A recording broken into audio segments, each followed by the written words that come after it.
Siempre al límite. Radio Border.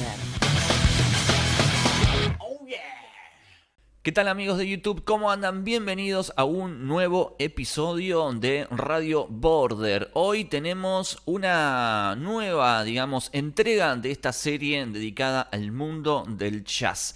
Bueno, hoy quiero hablar y complementar un poco el podcast que hice para JazzUp. Si no lo conoces, es un podcast que hago sobre jazz que lo pueden escuchar en iVoox, en Spotify, Apple Podcast, en casi todas las plataformas de streaming. Ahí pueden escuchar el podcast. Y el último episodio que hice fue un episodio donde estuve hablando sobre los vibrafonistas. Sobre todo el vibráfono y la evolución que tuvo a lo largo de la historia. La creación, dónde se originó, etcétera. Bueno, lo explico en el podcast, pero para resumir, se hizo muy popular en Chicago, en la ciudad de Chicago. Y dentro de esa ciudad, el vibráfono poco a poco se fue metiendo en el mundo del jazz. Nunca tuvo el papel principal como lo tuvo la trompeta o el saxo o mismo el piano, pero supo cómo acompañar otros instrumentos, y dentro de ese instrumento, hoy el vibráfono, tenemos discos emblemáticos y personalidades que poco a poco lo fue, incorporando. ¿Por qué se me ocurrió hablar del vibráfono? Bueno, porque en la actualidad tenemos un gran vibrafonista que se transformó en uno de los, favoritos de muchos.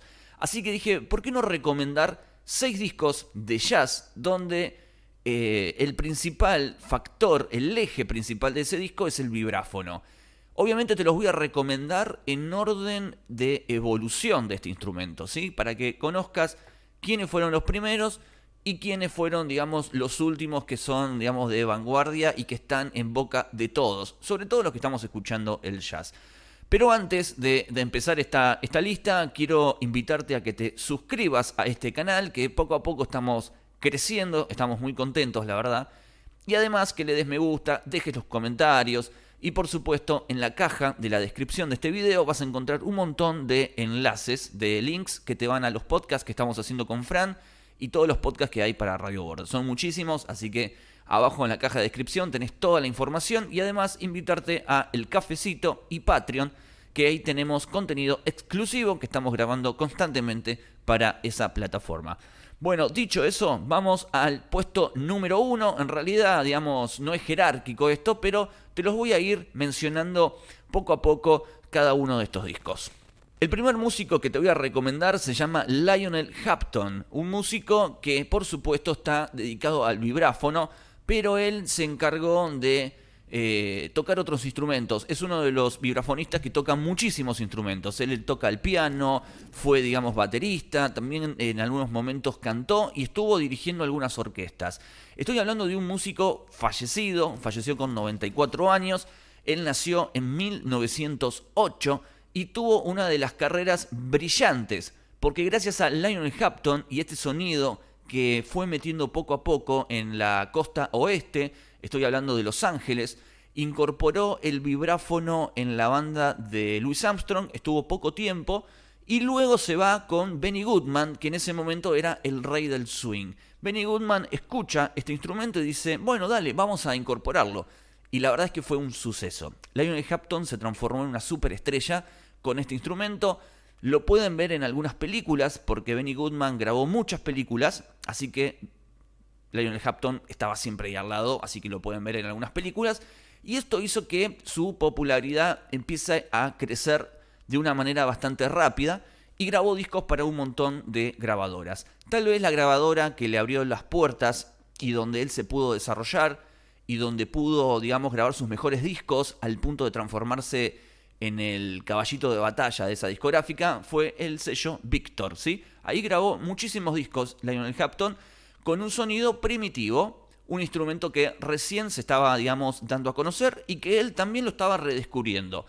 Pero hoy te voy a recomendar un álbum de Lionel Hampton, que es el disco que editó en el año 1964. Es casi uno, no te diré el último, pero es uno de los discos más emblemáticos de él porque lo hace para Impulse. Impulse en un momento, y con esta filosofía que ya te conté en otros videos, Impulse estaba con esto de lo nuevo del jazz, el nuevo sonido del jazz. Siempre querían innovar en cuanto al sonido. Bueno, ficharon a Lionel Hampton y grabaron este disco. You Better Know It, ¿sí? Este álbum donde Lionel se mete con un sexteto y que graba canciones de muchos músicos, como por ejemplo Duke Ellington, ¿sí? Hay algunos temas de Duke Ellington y de otros tantos músicos más, como por ejemplo su padre musical, Benny Goodman, por supuesto hizo algunas canciones.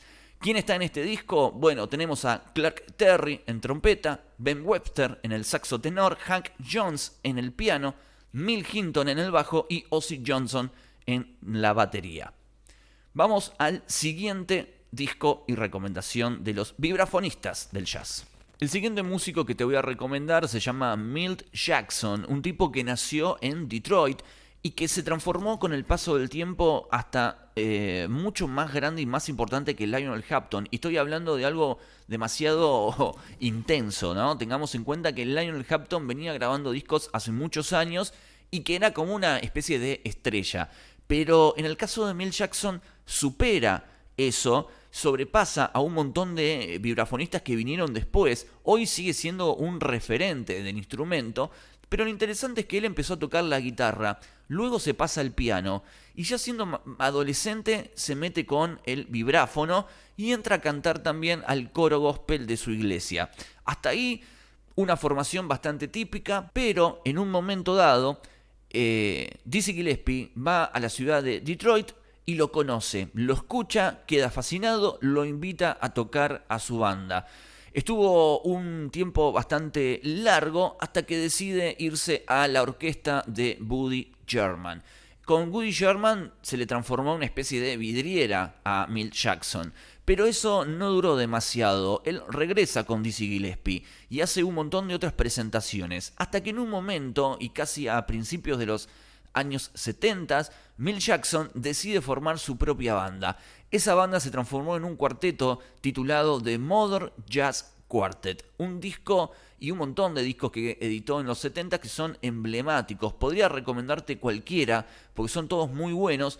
Y él se metió ahí en un terreno bastante interesante y pega mucha onda con un músico llamado John Lewis. Con él pega tanta onda que graba un montón de discos para el sello Blue Note. De hecho, a mi entender, los mejores discos de Milt Jackson los hizo para la Blue Note, porque Blue Note siempre tenía esto de dejar a los músicos que hagan lo que quieran, que no importaba, ¿no? Y aparte tienen una estructura de promoción y saben. Y el público ya compra discos porque sabe que son de la Blue Note. Y esto a Milt Jackson le vino muy bien. La verdad es que esto le ayudó a Milt Jackson a que empezara a grabar con otros músicos. Incluyo a Thelonious Monk, incluyo también a Miles Davis, con el cual ha grabado, y por supuesto con Coleman Hawkins, John Coltrane, hasta con el mismísimo Ray Charles. La verdad es que Milt Jackson es como un dios dentro del vibráfono y es por eso que quería recomendarlo. El disco que te voy a recomendar es un disco del año 56 donde está Milt Jackson junto con millones de músicos. Por ejemplo, Kenny Clarke, Lou Donaldson, el mismísimo John Lewis, Percy Hills, todos músicos que han tocado a lo largo de su historia. Hoy, para hacer una especie de resumen, tenemos a Lionel Hampton como uno de los grandes del swing dentro del vibráfono y a Milt Jackson como uno de los grandes de la música bebop. Pero ¿qué pasaba en los 70s? ¿Qué pasaba con la vanguardia? Bueno, te recomiendo al siguiente músico. Los tiempos van cambiando, la música va evolucionando y en el vibráfono pasó algo similar. Recién te mencionaba Lionel Hampton en el swing, Milt Jackson en el bebop, pero ¿qué pasó con el hard bop? Bueno, llega Bobby Hutcherson, uno de los tipos que llegó para patear el tablero. Este hombre empezó a bordear un poco la música del jazz moderno y por momentos coqueteaba, ¿no?, con la música de vanguardia. Creo que es el tipo que vino a redefinir el sonido del vibráfono. Es el hombre que le dio características, un sonido que después muchos empezaron a replicar. Para mí es uno de los más interesantes al día de hoy. Y lo más raro de su carrera es que comenzó, digamos, haciendo música de vanguardia y jazz moderno. De una, no estuvo, digamos, generando una especie de evolución. No sé, ejemplo, Miles Davis. Miles Davis no empezó haciendo locuras y rompiendo todas las reglas en el comienzo de su carrera. Él empezó, digamos, con aprendiendo las reglas y luego después las rompió. En el caso de Bobby Hutcherson pasó todo lo contrario. El hombre empezó pateando el tablero, rompiendo reglas, y después con el paso de los años, ya siendo un tipo grande, empezó a hacer jazz más tradicional. Es una locura. Pero bueno, el disco que te quiero recomendar de Bobby Hutcherson es justamente el primero que graba para la Blue Note del año 1965. Diálogos se llama, Dialogue. Este disco es un álbum donde participa mucha gente que está con la cabeza, digamos, metida en la música de vanguardia. Por un lado tenemos a Sam Rivers en el saxo tenor, Freddie Hubbard en la trompeta, Andrew Hill en el piano, Richard Davis en el contrabajo y Joe Chamber en la batería. Para mí es uno de los discos clave. En realidad casi toda la época de mediados de los 60 hasta finales de los 60, Bobby Hutcherson fue una especie de masterclass de lo que era el sonido del vibráfono. Es el hombre que redefinió el instrumento, lo modernizó. Además también se metió mucho en la parte técnica, en lo melódico, por supuesto en lo emocional y en un montón de otras cosas más, y todo eso se debe a este hombre lleno de creatividad. Por eso Bobby Hutcherson es una pieza importante dentro de la evolución del vibráfono, porque junto con otro músico de la época redefinieron el sonido y lo llevaron hacia otros terrenos. ¿Quién es el otro? El otro se llama Gary Barton. Gary Barton fue un músico de los que te estoy recomendando, es el primero que es, digamos, blanco, por decirlo de alguna manera. Es el músico que nació en Indiana, un tipo que siempre estuvo muy vinculado con la música de vanguardia y que fue acompañando el vibráfono hacia otros sonidos, otros horizontes. Él se metió con el tango, de hecho graba con Astor Piazzolla. También hizo algunas grabaciones junto con B.B. King, se metió en el blues. Y por supuesto, uno de sus grandes maestros del vibráfono justamente no fue ningún vibrafonista, sino fue Bill Evans. ¿Sí? Bill Evans tenía una manera de tocar que a Gary Barton lo ponía, digamos, pata para arriba. El tipo escuchaba sus discos y decía, yo quiero llegar a esa sensibilidad, a esa locura musical. Y lo hizo desde el vibráfono. Tal vez uno de los grandes momentos de Gary Barton, más allá de grabar con Astor Piazzolla, fue cuando generó esta sociedad con Chick Corea. Chick Corea también, otro tipo que es distinto dentro del piano, y qué mejor dos tipos distintos en un mismo disco. Ese disco que te voy a recomendar se llama Duetos, y vas a escuchar solamente a Gary Barton y a Chick Corea, ¿no? Dos tipos haciendo música, y la verdad es que son infalibles. ¿Podría recomendarte el de Piazzolla, ese disco llamado The New Tango? Sí, también lo puedes escuchar, es muy buen álbum. Pero dentro del jazz creo que Chick Corea junto con Gary Barton hicieron una muy buena dupla. A Gary Barton le fue muy bien, no solo en cuanto a la creación de canciones y de piezas musicales, sino también en la parte de la industria de la música. Gary Barton ganó varios Grammy. La verdad que está buenísimo, quería recomendarlos porque dentro de la evolución del vibráfono tenemos a Bobby Hutcherson y a Gary Barton como los grandes exponentes de una nueva generación que llevan el jazz hacia otros terrenos.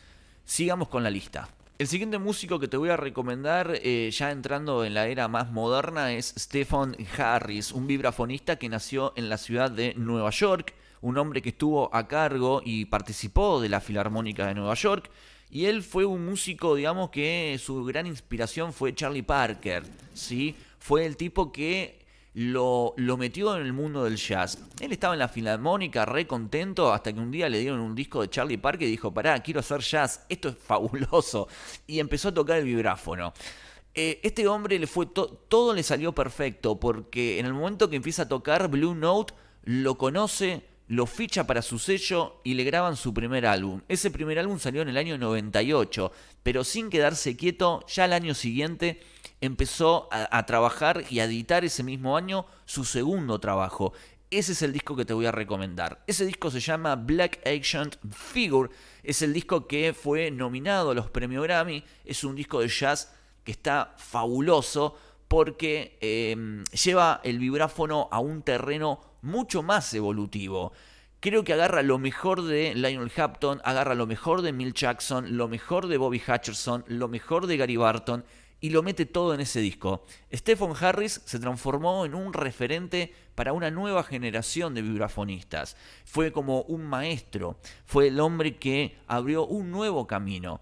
Parece bastante exagerado lo que te digo sobre Stephen Harris, pero la verdad es que es uno de los tipos que siguen apostando al vibráfono, lo digo así, pero la verdad, sigue apostando al vibráfono, cuando es un instrumento que al no ser tan popular, sigue abriendo puertas y sigue demostrando que ese instrumento puede llegar y puede dar mucho más. Este hombre ganó premios y también ganó un premio muy importante que es el del Jazz at Lincoln Center, este lugar donde está dirigido ni más ni menos que por Wynton Marsalis. Ya te voy a hablar de Wynton Marsalis porque merece un episodio por completo y de la familia Marsalis, ¿no? Ellis, Branford, bueno, Wynton mismo. Pero volviendo al vibráfono, te recomiendo cualquier disco de Stephen Harris. La verdad que es un músico para deleitarse escuchando miles de discos de él. Pero te voy a recomendar el segundo, el gran trabajo Black Action Figure. Y si podés ver algunos videos, mejor todavía porque vas a encontrar ahí la manera en que tocan estos músicos, que es sumamente interesante. Vamos al último recomendado del día de hoy. El último músico que te voy a recomendar se llama Joel Ross. Seguramente si sos oyente de mis podcasts de Jazz Up, vas a saber que lo menciono bastante seguido y que he puesto varias canciones de sus discos. Joel Ross hoy es como una figura muy importante junto con Emmanuel Wilkins. Son los tipos que están dentro del sello Blue Note y que graban muchos discos, tocan mucho en vivo y además participan y se van como entrelazando entre sí en cada disco, ¿no? Joel Ross participa con Emmanuel Wilkins, Wilkins está en algunos discos de Joel Ross y además ellos dos después van hacia los discos de otras personas más. Y la verdad que se está armando, o mejor dicho, ya se armó un circuito más que interesante de esta nueva camada. Joel Ross es un músico muy joven, él es gemelo, tiene un hermano que también toca la batería, pero después se fue hacia otros lugares. La cosa es que cuando eran chicos, los padres de Joel Ross les regalaron unos instrumentos de juguete y vieron que tenían como aptitudes para ser músicos. Entonces los llevan a la escuela de música, ¿no? Dijeron, bueno, Joel, vamos todos a la escuela de música. La cosa es que le dieron una batería y él vio que el hermano era mejor baterista. Entonces dijo, no, yo quiero otro instrumento. Y le enchufaron el vibráfono. Y dijo, ¿esto qué es? Eso siempre me causó gracia en la historia de Joel Ross porque él viene de Chicago. Y como te dije al principio, Chicago es como la ciudad donde sale el vibráfono. Y él era bastante desconocido y dijo, no sé qué es esto. Empezó a ver algunos videos de Lionel Hampton, de Milt Jackson, de Buddy Hutcherson y quedó muy enamorado del vibráfono. Hoy se transformó en uno de los mejores porque además su música la fusiona con el hip hop, con el rap y con un montón de sonidos modernos como lo electrónico. Y la verdad es que le encontró una vuelta de rosca más que interesante. Pero lo mejor se pone en el momento en que él comienza a tocar el vibráfono y decide meterse a tocar en algunos conciertos, y en esos conciertos lo descubre Stephen Harris, el que te recomendé hace un rato. Bueno, Stephen Harris lo ve tocar y le empieza a tirar un par de tips, lo tiene como una especie de maestro, ¿no? Y Joel Ross, el mejor alumno, porque empieza a tomar un montón de cosas, anota todos los tips y la rompe. Así que Stephen Harris, genio total y una especie de maestro de las nuevas generaciones del vibráfono. Por eso te digo que Stephen Harris es un músico que abrió un camino, abrió una nueva puerta. Es para prestarle atención. Es un tipo que conoce mucho del instrumento, lo estudió bastante. Es como una especie de Wynton Marsalis con la trompeta, ¿no? Es el hombre que conoce mucho la historia del jazz, escuchó muchos discos de jazz y que tienen, digamos, un talento innato que utilizan toda esa información para el bien de la música. Stephen Harris pasa algo similar y tuvo un gran alumno como Joel Ross. Así que te voy a recomendar un disco de él para que escuches, se llama Who Are You? El disco que salió en el 2020. Ahora tiene un disco nuevo y cada tanto está grabando. En pandemia hizo varias sesiones en vivo que son interesantísimas. Tiene mucha onda. La verdad es que me parece una especie de nerd del jazz, ¿no? Es un tipo que siempre está con una gorrita, con sus lentecitos. Un genio total. Así que te recomiendo a Joel Ross y que disfrutes de toda esta camada y evolución del vibráfono. Amigos, llegamos al final de este video. Te pido que te suscribas a este canal, así seguimos creciendo y armando esta comunidad hermosa de Radio Border. Y por supuesto que le des like, que actives la campanita, así te enterás de las notificaciones y de cada uno de los videos que vamos subiendo. Y que me dejes los comentarios qué disco escuchaste y te gustó, si conocías el vibráfono o algún disco de vibrafonistas. Y bueno, nos vemos la próxima en otra serie de jazz dentro de Radio Border. Chau, adiós.